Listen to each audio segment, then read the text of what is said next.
What is going on, you guys? Welcome back to the channel. Today I want to work on my brother's blue wagon a little bit. Now, if you guys haven't seen the previous video, we did the suspension overhaul, or at least all of the items that were worn out, we swapped them out. If you guys haven't checked it out, be sure to go back and watch the video. And I did mention that the car is ready to get off the driveway aside from getting the alignment done, but there was a few odds and ends that I wanted to do off camera, but I figured, you know what, let's just record this and show you guys a little something, right? So today I have the car up in jack stands because if you guys remembered, we swapped out the stock header for a DC Sport Carb Legal, and the flange on it is factory on the header, but the factory header was originally chopped and clocked differently, so the header doesn't actually align to the cat. The holes are just a little bit off, and if I just take a pry bar and turn it, I can probably put the hardware in there. And honestly, it's so tight between the header and the exhaust that when I did drive it around a couple of times,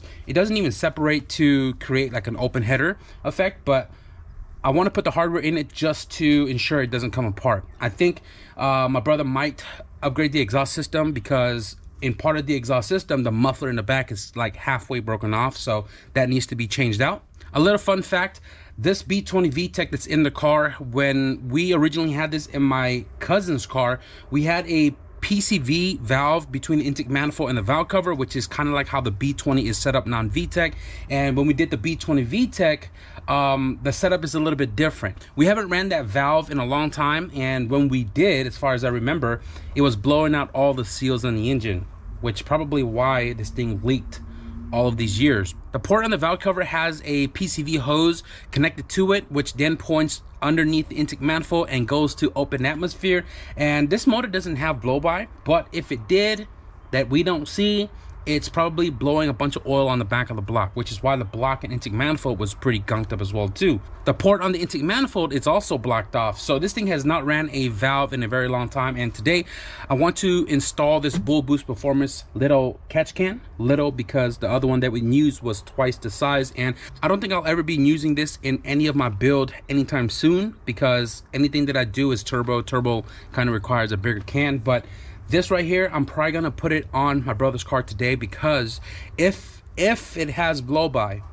this will at least catch the oil instead of having it like spew in the back of the engine. So in today's video, we're gonna install this Bull Boost catch can. We're gonna fix the exhaust, a few other miscellaneous things. Hopefully we can get this car off the driveway so we can move the brown car up so we can diagnose it. I already know where I'm gonna mount this in the engine bay, so I'm gonna go ahead and just take off these screws so I can take off the bracket to drill a new hole, and also assemble the can so that way once I get it in place, I don't have to struggle to try to get the fittings on. So this is the bracket right here. I'm just gonna put a new hole right here in the center and just use one 10mm bolt to secure this into place.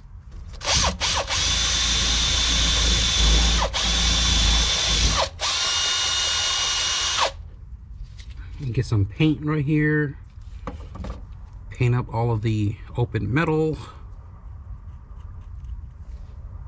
I don't always show this, but I know a lot of comments come in about me drilling new holes, exposing metal, and installing it without painting it over, because this can create rust, but sometimes I do. Now the can has an in inlet and an out outlet.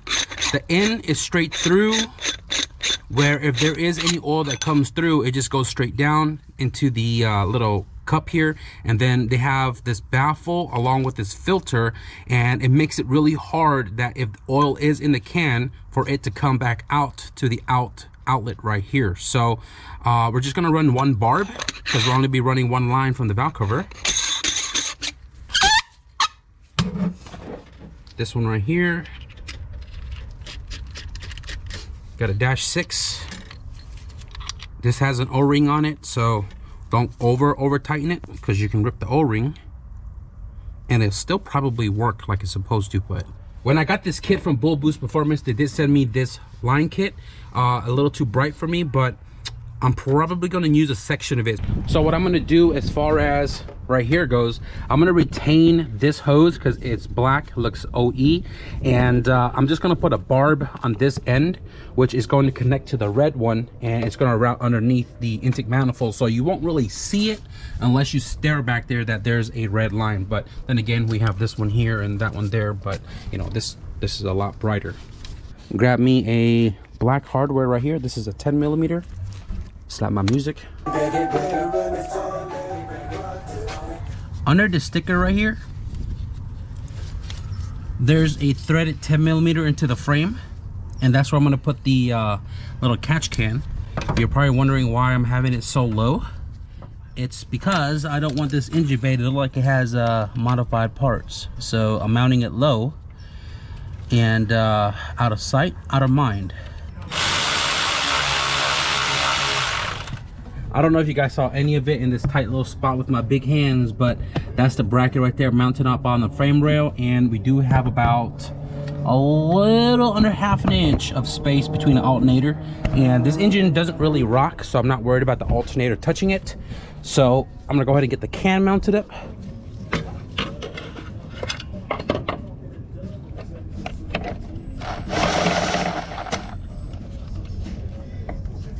We have the can installed right there. Now I just got to find a barb to connect this hose to keep this top half black to the red one.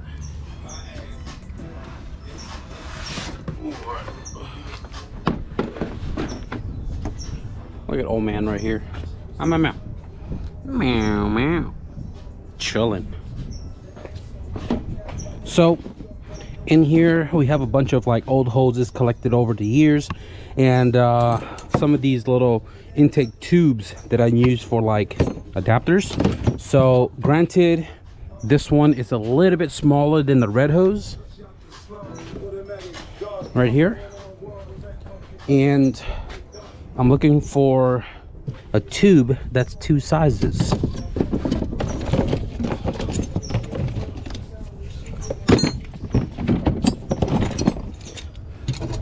Guess I'm gonna have to make one of these work.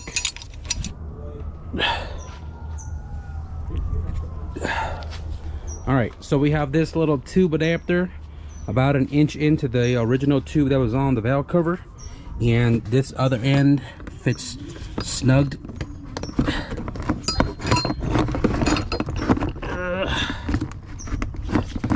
into the red hose, and that's going to be our connection. And then we're going to cut this to length to the can down there.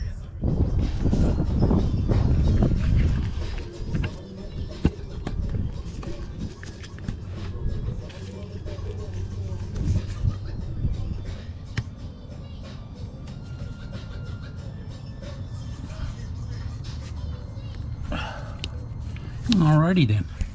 I mean, not too shabby. I mean, you really don't see the red unless you look over, but looks good.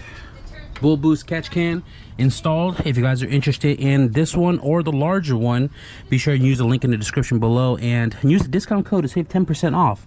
And that is site-wide, and it helps me out more than you guys know. So now I'm gonna go underneath the car to see if I can pry the exhaust a little bit to put the hardware on.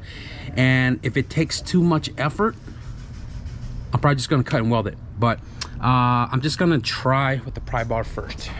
So if you guys look, it's literally not that far off, right? So I'm gonna see if I can try to like bend it to get the holes to line up.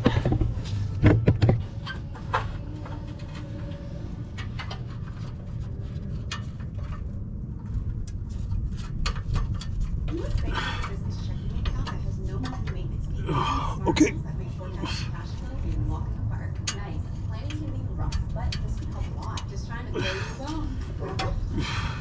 All right, got one on.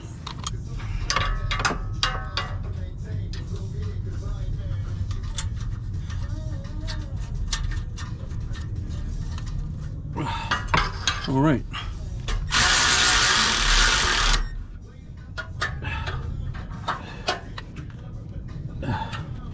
Okay, that wasn't as bad. This thing's got cold AC. Woo, man.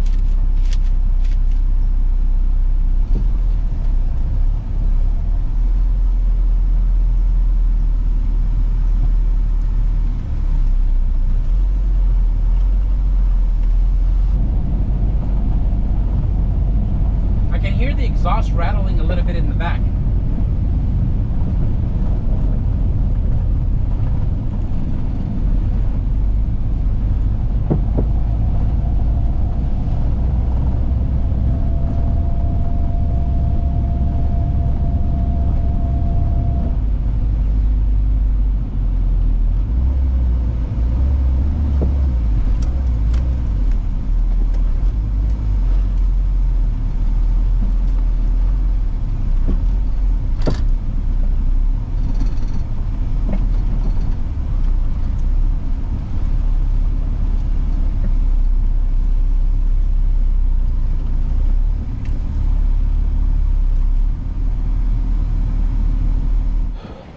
So I talked to my brother before he left, and I kind of told him about the exhaust being broken, and he told me to just take it off of this car when I move it up to the driveway. This one has a 2.5 exhaust system, super quiet.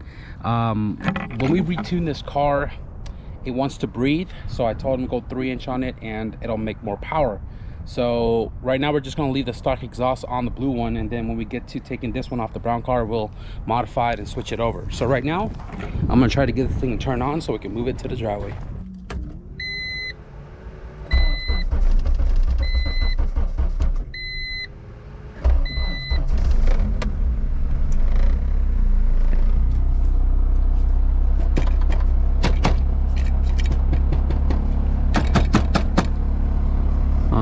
Interesting.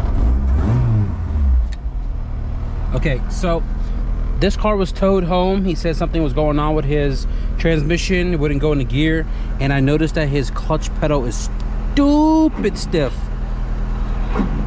and it's making a weird noise up in the front. Not sure what that is, but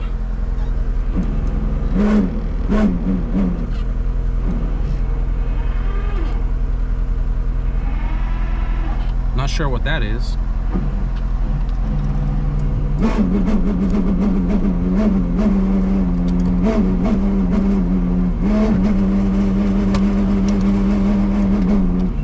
It goes into gear, but it makes some crazy ass noise. Let's try to get it on the driveway.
So it was a little struggle to get the car into the driveway. We strapped it to the van, pulled it out of the decline, and then I pushed it the rest of the way. Now, you guys heard the car does go into gear, but it doesn't move, and the noise that it's making makes me think that it's either the shaft not having splines or is the clutch that's not having any type of splines, because once the car is in neutral and then the clutch is not depressed, everything sounds exactly normal. So I do know that the slave does move, so I want to show you guys that real quick. I originally thought it was like the hydro conversion or something that's causing the car to not go into gear, but the thing is it goes into gear. So let me try to get a light down here for you guys so you can see that it moves, even though the pedal pressure is super stiff, it still moves.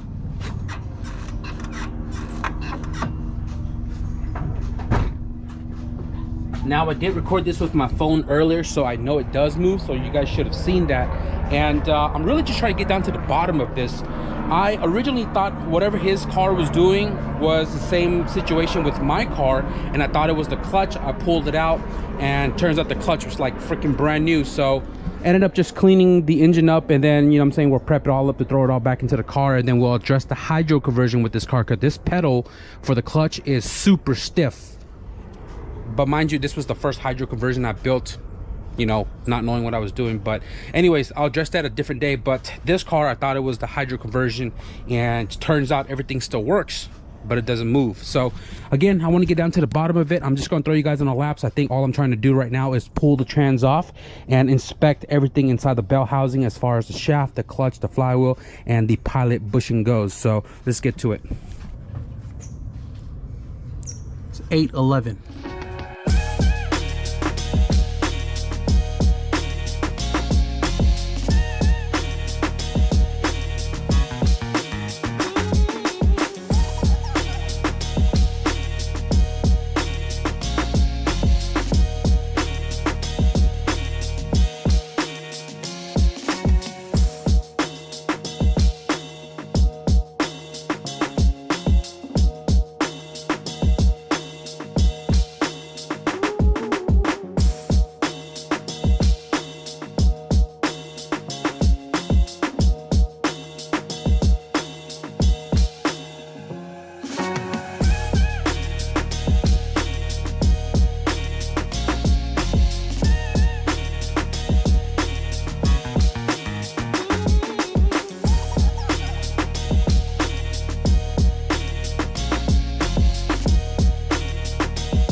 $9.15. Transmission's out. We have the transmission taken out of the car, guys, and for some reason this thing feels a lot lighter than my sedan. But I looked at the input shaft, and it looks good. It looks good, but there's a lot of metal shaving everywhere. Where's my flashlight? I can see some metal shaving on the pressure plate. Ugh. Ugh. Oh my freaking goodness. Oh my freaking goodness. Oh my freaking goodness. Holy cow. There's no spline in here.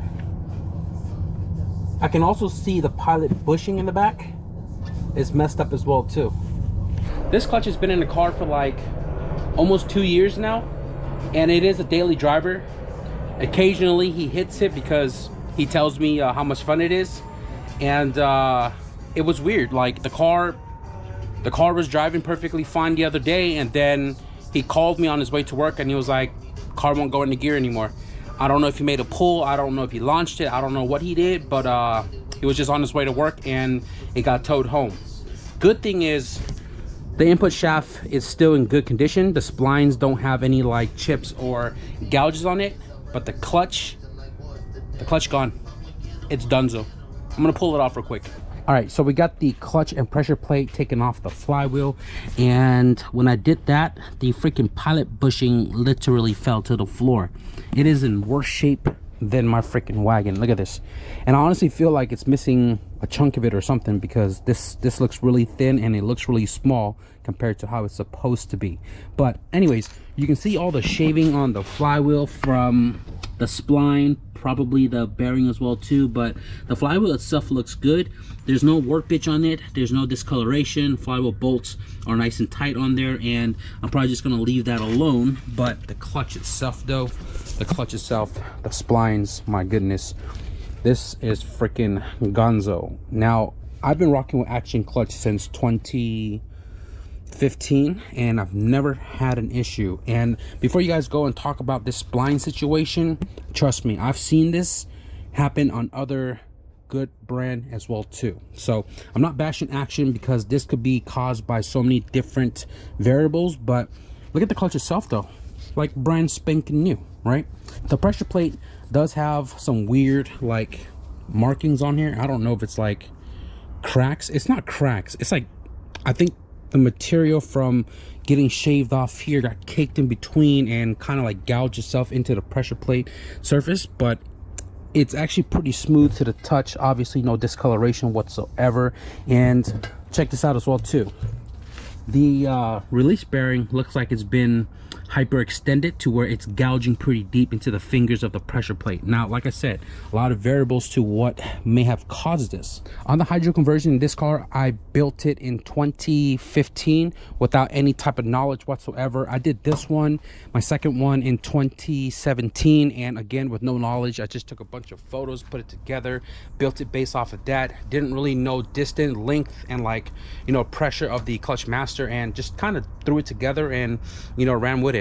It has always gone into gear, and obviously you guys seen this car racing on the channel with the K, and it has always been fine. But eventually over time the pedals started getting really stiff in here, and I'm pretty sure it's something to do with the master. But my car was doing exactly what this car was doing, which was the reason why I popped the motor and trans out of there, only to find out that the clutch itself, which is also action, is like brand spanking new. Like there's no issues with it whatsoever.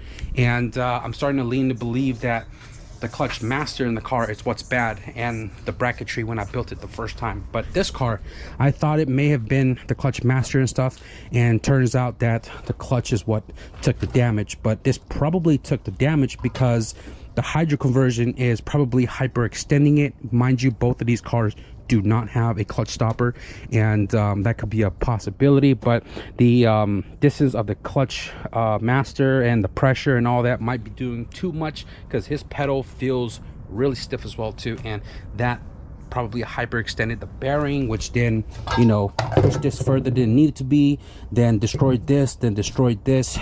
I'm not pointing fingers, but you know, I'm hoping to change all of that when we assemble this thing back together. This car is hydro converted, and I built this bracket as well too on a twin disc. It feels super soft. KRX, I built that bracket as well too. That is also on the same exact clutch kit right here, and that thing feels freaking amazing as well.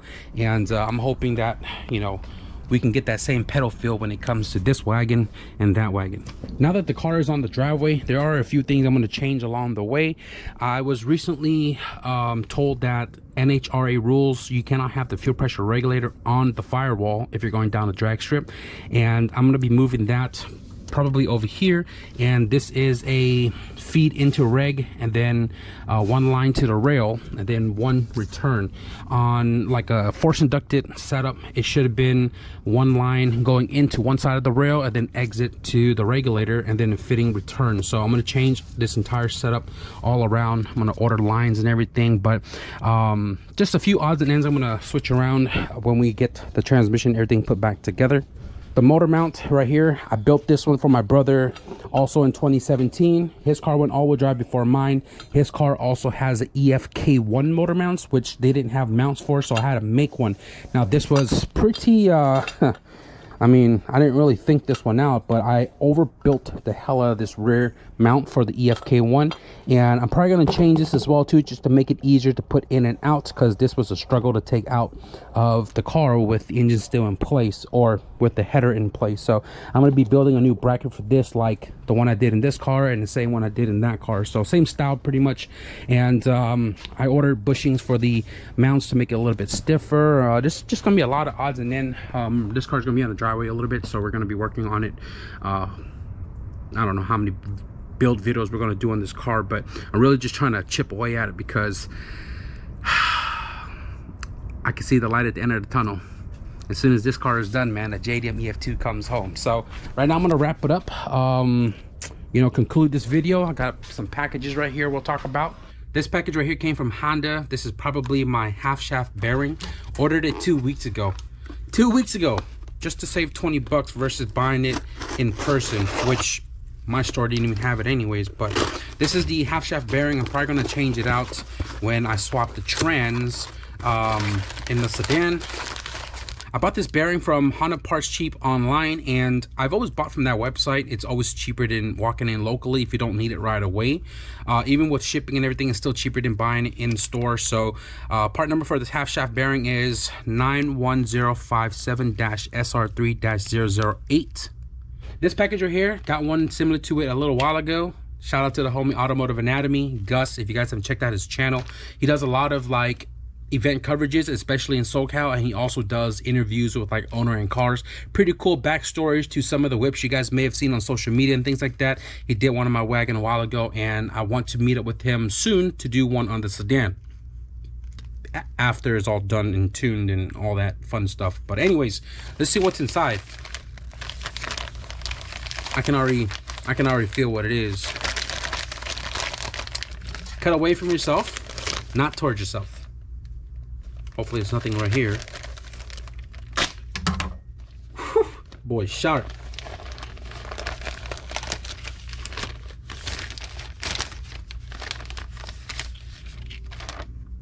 So we have two license plate frames right here. It literally says, "I'd rather be watching Automotive Anatomy." Damn right. I think I'm pretty caught up with your channel. Maybe not the last 1 or 2 video because I've been busy in the garage, but I have been staying posted with it. If you guys are interested in this and you want to support your boy Gus from Automotive Anatomy, I'll be sure to link his information in the description below, his Instagram, a web page if he has it. But shout out to the homie Gus for sending this over. Definitely gonna rock this on, which car doesn't have a license plate frame? My sedan doesn't have one in the front, and the KRX, no, my sedan. I'm probably gonna rock this on the sedan. Most definitely support your homies, man. And I think we're gonna wrap it up for this video. Because I did what I needed to do. We buttoned up the blue wagon. All it needs is to get to the alignment shop to get it aligned so it can drive. And the brown car is now on the driveway. I wasn't expecting to get this far with popping the trans up, but you know what? Had a little bit of time before the night fell, and decided to just do that so we can get into the room and start ordering some things. You know what I'm saying? So it sucks that the clutch did what it did, but now we know what it is, and at least it's the cheaper end of the stick versus like if the transmission shaft went bad or something, because transmission these days, the all-wheel drive stuff costs a lot. So we're moving forward. I think we're moving forward. We're moving quite quickly, and I'm hoping to chop away at this brown car so we can shoot towards the car in the storage unit. So we're gonna wrap it up for this video. I hope you guys enjoy the progress update on the 2 wagons. If you guys did, be sure to leave a thumbs up, and if you guys want to stick around for some fun stuff going on with the Supercharger, be sure to hit the subscribe button. But with that being said, thank you guys for watching, and I'll see you guys in the next video. Peace.